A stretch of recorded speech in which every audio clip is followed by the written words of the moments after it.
Bapak Ibu Saudara, bersyukur pada saat ini kita masih diberikan waktu untuk bersama-sama berkumpul, terlebih merenungkan dan menghayati kehidupan kita pada saat ini dalam ibadah Jumat Agung, di mana kita memperingati, menghayati, memaknai betapa besarnya kasih Tuhan dalam kehidupan kita. Dia rela mati di atas kayu salib menanggung segala dosa-dosa dan pelanggaran kita. Karena itu Bapak Ibu jangan lewatkan momen saat ini untuk menikmati kasih-Nya dalam persekutuan kita. Bapak Ibu Saudara, pada saat ini dari bacaan kita yang telah kita baca, dengarkan bersama-sama, kita diberikan tema janganlah jauh dariku. Janganlah jauh dariku. Dalam bahasa Toraja dibuat dakmi toyanganna. Dakmi toyanganna. Bapak Ibu Saudara, pernahkah kita merasakan kesedihan? Kita merasa galau, kita merasa frustasi karena ditinggal seseorang. Pasti pernah ya. Pernahkah saudara ditinggal seseorang pas lagi saudara membutuhkan orang itu? Lagi sayang-sayangnya ditinggalkan. Kita lagi membutuhkan dia tapi dia meninggalkan kita. Mungkin teman-teman pemuda pernah mengalaminya ya. Apakah Bapak Ibu Saudara yang sudah menikah pernah mengalaminya? Tapi jangan sampai pasangan yang sekarang itu meninggalkannya. Tetapi kalau Tuhan yang berkehendak memanggil pulang ya mau diangkat. Tapi pastinya itu merupakan kesedihan yang luar biasa. Ditinggal seseorang yang kita sayangi, ditinggal seseorang yang sangat kita butuhkan, entah itu sang kekasih, entah itu orang tua, sahabat. Itu pasti sangat menyedihkan. Lalu pernahkah Bapak Ibu Saudara ditinggalkan, baru setelah itu saudara disalahkan?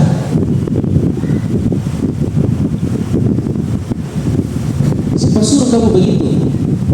Kamu sudah ditinggalkan sama teman-teman, sama besti-besti, padahal bukan salah saudara. Pernahkah seperti ini? Pernahkah disalahkan Bang? Tetapi bukan karena kesalahan saudara, tapi saudara disalahkan dan bahkan ditinggalkan. Pernah? Mungkin kita pernah. Dan Bapak Ibu Saudara, dalam kondisi seperti itu, dalam kondisi kita ada dalam kegalauan, dalam frustasi, dalam kesedihan, sesungguhnya yang kita butuhkan adalah seseorang, adalah orang yang mampu menemani kita, orang yang mau mengasihi kita, orang yang mau rela memberikan pundaknya untuk kita sanggani, orang yang mau mendengarkan curahan hati kita, kesedihan kita, setia menemani kita sampai kita tenang, sampai kita tidak sedih lagi, menemani kita dalam proses-proses menghadapi pergumulan yang sementara kita hadapi. Bapak Ibu, itu sangat penting. Ketika ada orang-orang seperti itu yang setia menemani kita, kita adalah orang-orang yang beruntung Bapak Ibu. Ada sahabat, ada orang tua, ada kekasih, tetangga, siapa saja. Ketika kita membutuhkan, mereka ada bagi kita. Kita sangat beruntung. Jangan sia-siakan orang tersebut Bapak Ibu. Namun pada saat ini dalam ibadah ini kita sedang mengingat seseorang yang ada dalam kesedihan, seseorang yang ada dalam kegalauan, yang ada dalam frustasi, seseorang yang sedang bergumul, seseorang yang sedang membutuhkan orang lain, membutuhkan teman-teman, membutuhkan sahabat rekan-rekan yang harus menemani dia, yang harus menguatkan dia. Tetapi orang itu, orang-orang yang ia butuhkan, orang-orang yang ia kasihi malah tidak ada, tidak mampu menemani dia, tidak mampu memberi semangat kepadanya. Orang itu adalah siapa? Dia adalah Tuhan Yesus. Dia adalah Yesus Kristus. Orang itu sementara ada di taman yang indah, di taman Getsemani. Dia membawa 3 orang muridnya, orang yang paling dekat dengan dia, Bapak Ibu. Ada yang tahu siapa? Petrus, Yohanes, dan ya. Ketiga orang ini sangat dekat dengan Tuhan Yesus. Dia berharap orang-orang ini ada bersama-sama dengan dia. Tuhan Yesus katakan kepada mereka apa? Berjaga-jagalah bersama dengan saya, berdoalah bersama dengan saya. Tapi apa yang mereka lakukan? Mereka malah tertidur. Sebanyak 3 kali Tuhan membangunkan mereka dan mengatakan, tolong sama-sama saya berdoa, temani saya ada dalam pergumulan yang berat. Tapi apa yang mereka lakukan? Mereka tertidur, Bapak Ibu. Mereka tertidur. Dia sementara menanti penderitaan yang harus dia alami. Tidak ada yang bersama-sama dengan dia. Tidak ada yang setia bersama-sama dengan dia. Bahkan ketika dia ditangkap, dikatakan dalam bacaan kita, mereka semua pergi meninggalkan dia. Mereka semua lari. Dan ironisnya, murid yang menggebu-gebu bersemangat untuk mau mati bagi dia, kini menyangkal dia sebanyak 3 kali, yaitu Petrus. Tidak ada lagi yang mengasihi dia, tidak ada lagi yang menemani dia. Ketika dia memikul salib yang berat itu, ketika dia disiksa, dicambuk, siapa yang ada bersama-sama dengan dia? Tidak ada. Bapak Ibu bayangkan bagaimana penderitaan seseorang yang tidak seharusnya menderita, tetapi dia harus menderita. Dia harus mati. Bahkan ketika dia disalib, Allah, Bapaknya yang seharusnya begitu dekat dengan dia dalam persekutuan Allah Tritunggal, berpaling meninggalkan dia, berpaling meninggalkan Yesus yang sedang tersalib, yang sedang menerima hukuman atas dosa-dosa yang dilakukan oleh saya dan Bapak Ibu. Sungguh sangat menderita. Saudara ingat apa yang dikatakan Yesus dari 7 perkataan salib itu? Dia katakan apa? Eli, Eli, lama sabachthani. Apa artinya? Allahku, Allahku, mengapa engkau meninggalkan aku? Itu teriakan yang begitu sangat ada dalam penderitaan. Teriakan seseorang yang ada dalam penderitaan yang begitu luar biasa. Dalam kehidupannya dia selalu memanggil Bapakku, Bapakku. Tetapi ketika di atas kayu salib, dia tidak lagi memanggil Bapa, dia memanggil Allah. Karena pada waktu itulah dia begitu jauh daripada Bapaknya, dia begitu jauh daripada Allahnya. Karena dia ada dalam, sementara ada dalam posisi menanggung tutup dosa. Karena Allah begitu membenci dosa-dosa, dan dosa-dosa kita itu ditanggung oleh Tuhan Yesus. Dan disitulah Allah meninggalkan dia. Bapak Ibu, tidak ada penderitaan yang begitu luar biasa menyakitkan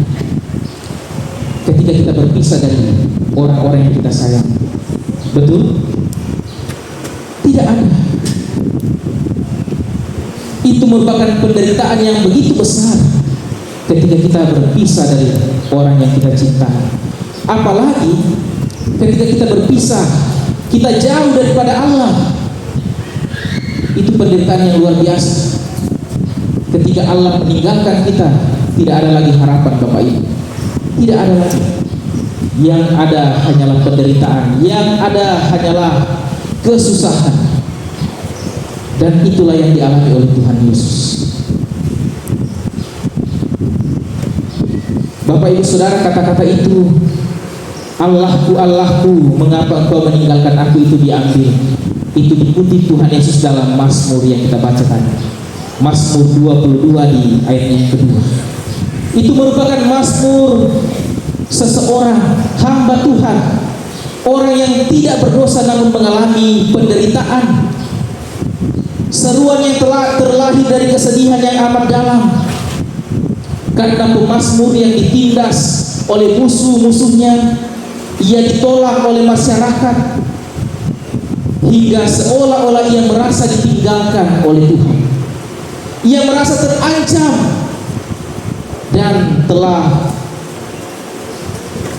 berada dalam jurang maut. Orang-orang yang ada di sekitarnya mengancam dia, mengepung dia, dan siap untuk mencelakakan dia. Orang-orang di sekitarnya pun menghina dia. Dia ada di tengah keadaan yang ia tidak inginkan, dan ia merasa telah ditinggalkan oleh Allah. Dan seperti itulah yang dialami oleh Tuhan Yesus. Dia ditinggalkan, bahkan ia disalahkan, padahal bukan kesalahannya, Bapak Ibu. Pernahkah saudara mengalami hal ini?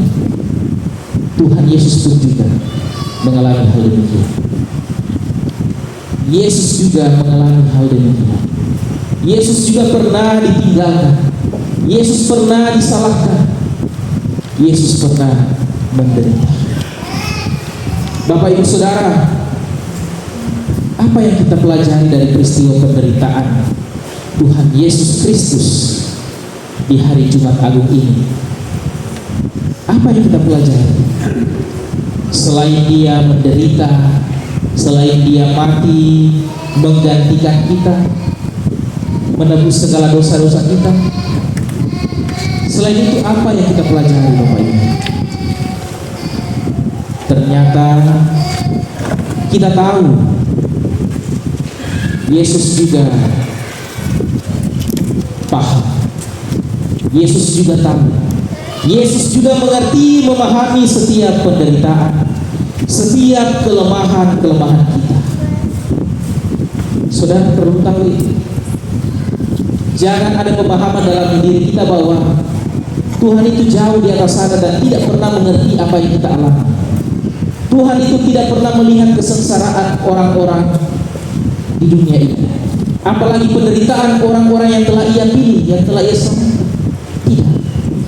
Melalui penderitaan Kristus kita tahu bahwa Yesus pun memahami setiap penderitaan yang dialami oleh setiap orang percaya, setiap kita yang ada di dunia ini. Karena apa? Karena ia sudah pernah mengalami semua itu. Tuhan sudah pernah mengalami semua itu, sehingga dia paham bagaimana itu sakitnya ditinggalkan, bagaimana itu sakit hati yang sungguh luar biasa, yang tidak bisa makan hingga berminggu-minggu mungkin, yang tidak bisa tidur berbulan-bulan, galau karena ditinggalkan sang kekasih. Penderitaan apapun itu, Yesus tahu. Yesus tahu karena dia sudah pernah mengalaminya. Penderitaan secara fisik, mungkin kita ada yang mengalami saat ini, tetapi Tuhan paham. Yesus tahu, Bapak Ibu, ditinggalkan oleh orang tua, oleh orang-orang yang terkasih. Yesus paham. Yesus mengerti semuanya yang kita alami. Setiap apa yang kita alami. Karena itu Bapak Ibu, kita harus mengingat dari setiap pergumulan hidup yang kita rasakan, dari setiap kelemahan-kelemahan penderitaan hidup, Dia ada bagi kita. Sesungguhnya Dia sedang bersama-sama dengan kita merasakan setiap apa yang kita alami, setiap penderitaan yang kita alami. Sehingga Bapak Ibu jangan pernah menganggap bahwa Bapak Ibu sendiri. Jangan pernah menganggap bahwa kita berjalan sendiri. Jangan pernah menganggap kita mengalami penderitaan itu sendirian. Mungkin kita merasa seolah-olah semua orang telah meninggalkan kita. Kita sendiri mengalami pergumulan-pergumulan hidup. Itu karena kita hanya fokus pada penderitaan. Tetapi coba lihat, pandanglah salib Kristus. Ketika ada salib di rumah saudara, pakailah itu untuk mengingat bagaimana Kristus sangat mengasihi saudara, bagaimana Ia ada bersama-sama dengan saudara, ada dalam pergumulan hidup saudara. Itu bukan hanya pajangan semata, salib, gambar-gambar Tuhan Yesus. Kita tidak menyembah, tapi itu sarana bagi kita untuk menghayati kehadiran Kristus dalam kehidupan kita. Kalung-kalung salib yang saudara pakai, jangan sia-siakan, jangan hanya pakai itu sebagai aksesoris semata, tetapi pakailah itu menjadi lambang bahwa Tuhan ada bersama-sama dengan saudara. Terlebih ketika kita ada dalam pergumulan-pergumulan hidup, harus selalu ingat bahwa Yesus ada bersama-sama dengan saudara dan terus menguatkan saudara. Dia ada sehingga kita tidak akan pernah lagi merasa ditinggalkan. Dia ada sehingga kita tidak pernah merasa lagi berduka dan bersedih meskipun orang-orang lain meninggalkan kita, tetapi Yesus tetap ada. Seperti lagu yang berkata, Yesus kawan yang sejati. Dialah kawan yang sejati yang tidak pernah meninggalkan kita. Karena itu Bapak Ibu Saudara, dalam perenungan saat ini kita mengingat Tuhan sudah mati menebus dosa-dosa kita. Tetapi tidak hanya itu, dalam menjalani kehidupan ini kita tahu Tuhan bersama-sama dengan kita. Mari terus mengingat dan memaknai pengorbanan Kristus dalam kehidupan kita, sehingga kita patut bersyukur, terus-menerus hidup dalam kasih dan tuntunan Tuhan. Dalam ibadah Kamis Putih kemarin, kita belajar untuk menghidupi kasih Kristus dalam kehidupan kita. Kita tidak hanya merayakan perayaan-perayaan Jumat Agung, Sabtu Sunyi, Paskah, dan perayaan yang lain, tidak hanya sebatas perayaan, tetapi kita harus menghidupi setiap perayaan itu. Karena kita dipanggil untuk mengerjakan pekerjaan Kristus. Kita dipanggil untuk membuat orang sadar bahwa mereka perlu Yesus. Mereka perlu Kristus dalam kehidupan mereka sebagai Tuhan dan Juru Selamat mereka. Sehingga mereka tahu bahwa Tuhan itu tidak jauh di sana, tetapi Tuhan dekat, bersama-sama dengan umat percaya, menemani mereka dalam setiap musim kehidupan mereka. Itulah peran kita Bapak Ibu. Kita harus menjadi orang-orang yang bersahabat bagi orang lain. Kita harus menjadi orang-orang yang memberikan sukacita bagi orang lain, seperti Kristus yang telah hadir di tengah-tengah dunia ini. Mari Bapak Ibu Saudara, kita mengerti dan kita memahami bahwa sukacita yang telah kita terima itu harus kita bagikan kepada setiap orang, harus kita nyatakan kepada setiap orang, terkhusus bagi mereka yang berguna. Terus menguatkan kita